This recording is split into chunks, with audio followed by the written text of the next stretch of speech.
नमस्कार मंडळी, मी प्रतीक्षा. स्वागत आहे आपलं नवीन एका व्हिडिओमध्ये. तर आता इथं ना आम्ही शेतात राहतो आणि आमच्या घराभोवतीच बरेचसे 20-25 घरं आहेत ना, त्याच्यामुळे आम्ही इथल्या महिला इथंच पूजा करतो, गावात वगैरे जात नाहीत.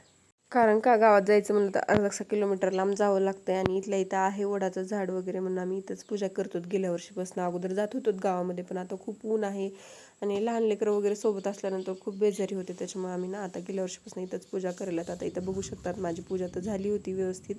आणि इथं फेऱ्या मारताना मात्र त्या म्हशीचं खूप भीती वाटायला लागली होती. त्याच्यानंतर कशाबशा तशाच तिला भीत फेरे घेतली वडाला. आणि इथं साईडला घर होते, त्या म्हटल्या की आमच्यात काय वडाला वगैरे येत नाहीत, आमच्या घरी या, आपण ना ओट्या भरू सगळ्यांच्या. मग आम्ही तर काय वडाच्या झाडाखालीच ओट्या वगैरे भरल्या होत्या. फक्त त्यांच्यासाठी आम्ही खास त्यांच्यासाठी त्यांच्या घरी गेलो होतो. तिथं आमचं मस्तपैकी ओटी भरण वगैरे झालं, हळदी कुंकू झालं छानपैकी आणि मस्त म्हणजे पूजा वगैरे झाली. आणि तिथं मी वडाच्या झाडापाशी थोडेसे फोटो वगैरे क्लिक केले. आता शेतकरी माणसं म्हणल्यानंतर जनावरं वगैरे आली, कारण तिथे एका दादांचा कोटा होता आणि त्यांच्याच त्या म्हशी होत्या.